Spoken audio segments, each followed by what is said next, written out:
Jeffrey Hinton को AI का godfather कहा जाता है। लेकिन सोचिए, क्या हो जब कोई बनाने वाला ही अपनी बनाई चीज से डरने लगे। तो चलिए समझते हैं कि हिंटन उस टेक्नोलॉजी के बारे में इतनी गंभीर चेतावनी क्यों दे रहे हैं जिसे बनाने में उन्होंने अपनी पूरी जिंदगी लगा दी। प्लम्बर बनने की ट्रेनिंग लो। सच में ये शब्द किसी और के नहीं बल्कि खुद जेफरी हिंटन के हैं। अब सोचने वाली बात यह है कि जिस इंसान ने हमारी दुनिया को बदलने वाली टेक्नोलॉजी की नींव रखी, वो भला ऐसा क्यों कहेगा? इस सवाल का जवाब ढूंढने के लिए हमें पहले खुद जेफरी हिंटन को समझना होगा। तो ये कहानी है एक क्रांति के निर्माता की। जरा सोचिए, 50 साल तक एक ऐसे आइडिया के लिए लड़ते रहना जिस पर कोई यकीन ही नहीं करता था। हिंटन का सपना था कि मशीनें इंसानी दिमाग की तरह सीखें।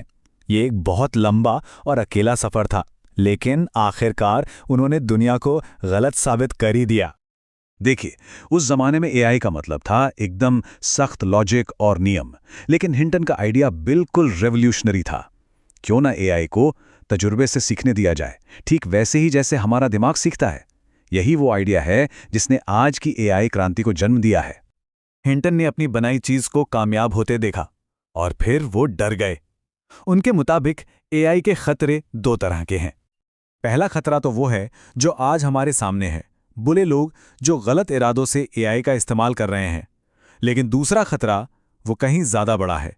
क्या होगा जब एआई खुद इतना स्मार्ट हो जाएगा कि उसे हमारी जरूरत ही महसूस ना हो? तो बात करते हैं पहले रिस्क की, इंसानों द्वारा इसका गलत इस्तेमाल। ये वो खतरे हैं जो आज अभी हमारे दरवाजे पर दस्तक दे रहे हैं। हिंटन के हिसाब से ये खतरे कोई भविष्य की बात नहीं, ये आज यही हैं।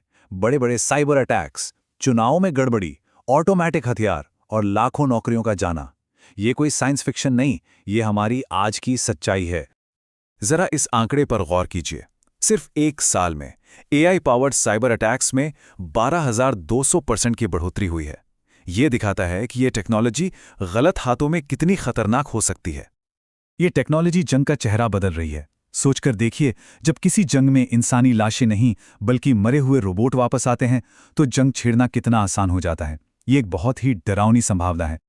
ये जो टेक्नोलॉजिकल बदलाव है ना, ये पहले के बदलावों से बहुत अलग है।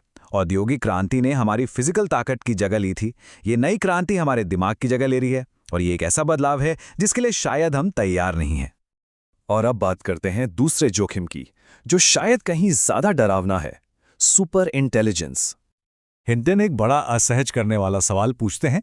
अगर ये जानना है कि दुनिया की सबसे स्मार्ट स्पीशीज ना होना कैसा लगता है, तो किसी मुर्गी से जाकर पूछो। ये हमें इस पर सोचने के लिए मजबूर करता है कि हमारा भविष्य आखिर कैसा हो सकता है। हिंटन कहते हैं कि हम सब मिलकर एक बड़े प्यारे से छोटे से बाघ के बच्चे को पाल रहे हैं। वो बहुत आकर्षक है, पावरफुल है और हम उसे हर दिन और बड़ा और मजबूत बना रहे हैं। सवाल बस ये है, क्या हमें ये पक्का पता है कि जब वो बड़ा हो जाएगा तो उसे हमें खाने से कैसे रोकना है? तो डिजिटल इंटेलिजेंस हमसे इतनी अलग क्यों है?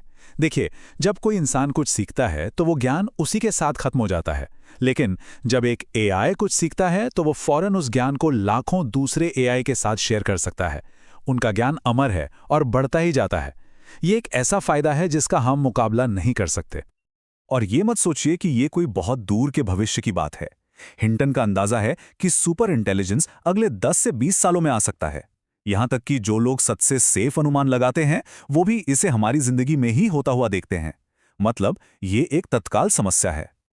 इसे ऐसे समझिए, मान लीजिए एक कंपनी है जिसका सीईओ थोड़ा बुद्धू है, लेकिन उसके पास एक सुपर स्मार्ट एआई असिस्टेंट है जो सब कुछ संभालता है।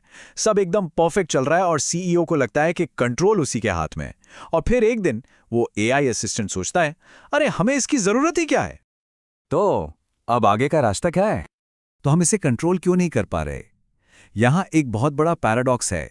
हर देश चाहता है कि एआई पर नियम लगें, पर कोई भी अपनी मिलिट्री ताकत को कम नहीं करना चाहता। इसलिए वो ऐसे नियम बनाते हैं जिनमें अपनी सेना के लिए एक बैकरोल खुला रहता है। और यही पाखंड किसी भी असरदार नियम को बनाना लगभग नामुमकिन कर देता है। जब हिंटन से उनकी पूरी जिंदगी की मेहनत के बारे में पूछा गया तो उन्होंने इंसानियत के खत्म होने के खतरे के बारे में सोचा और बस इतना कहा। यह बात थोड़ी किरकिरी कर देती है ना? तो क्या कोई उम्मीद है? जब हिंटन से यही सवाल पूछा गया तो उनका जवाब था, मैं एग्नोस्टिक हूं, मुझे सच में नहीं पता। और शायद यही सबसे डरावनी बात है कि दुनिया के सबसे बड़े एक्सपर्ट्स में से एक के पास भी कोई जवाब नहीं है। आखिर में हम हिंटन के इसी सवाल के साथ रह जाते हैं। हमें इस सच्चाई का सामना करना होगा कि शायद हम अंत के करीब हैं। क्या हम हैं? इस सवाल का जवाब शायद हम सभी को मिलकर ही खोजना होगा।